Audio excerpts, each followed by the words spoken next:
Breaker Broke 23. Tonight I'm going to unbox the ifi ZEN Blue wireless Bluetooth receiver.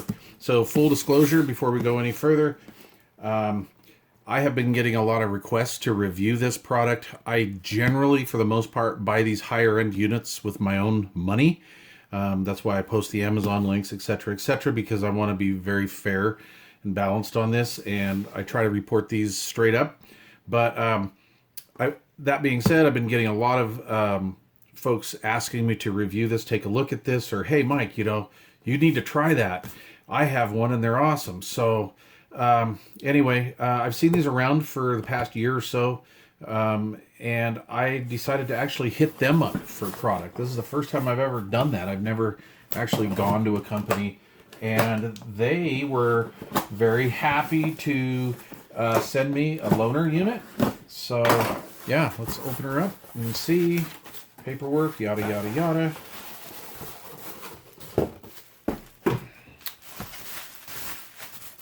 All right, the ifi ZEN Blue, high resolution Bluetooth DAC. All right, that's a nice packaging. We got some damage here. Let's see. I don't see any container damage anywhere, so this could be warehouse damage, but hey, this is a loaner, so I get it. I'm cool with that. All right. So I've got the warranty card, some literature on a DAC headphone amplifier. Interesting. I gotta try this one day. I'm not really into headphones and that whole subculture of headphone listeners. We have a ifi ZEN Blue, looks like a quick startup guide. Let's see. Packaging, that was interesting. Okay, there's the piece itself. Wow. This is a pretty weighty piece of gear, actually. Gosh, I'm going to say this weighs about a pound or so, give or take a little bit. And straight up solid construction. These things go for, I believe, about $129, I believe. $124, $129. I got to tell you, just let's stop here. I have paid a heck of a lot more than this for a Bluetooth receiver and not got construction like this. So now I'm getting excited. I saw these back in February or so of 2020. And I got to be honest with you, the styling and everything I just kind of thought was funky. This looks like something you would have seen on this is like a Star Trek transporter device or something. And I honestly just, man, I need to learn this lesson. From just visual, it looked kind of cheesy. I mean, I hate to say that, but, but this thing is all aluminum. I am impressed. Okay. Well, now I'm getting excited. Oh, this is cool. All right, let's see. Rubber feet on the bottom, and they don't seem to be just stick-on. They're embedded in there a little bit. Okay. On the rear panel, we have unbalanced output. I'm sorry, a balanced output. 4.4 millimeter, I believe. Analog RCA outputs. So this is analog section on this side, it looks like. The analog and digital switch, well, that's kind of convenient. It's that way for analog and this way for digital. Coaxial output, optical out. So that's what I'll be using. I will actually be utilizing these RCA outputs and the optical. I really don't have any gear for this kind of stuff. Yeah, kind of neat. The, what is that, a mini SMA for the antenna? And then the 5-volt input, and they actually used a pretty good plug on there. That's impressive, I gotta say.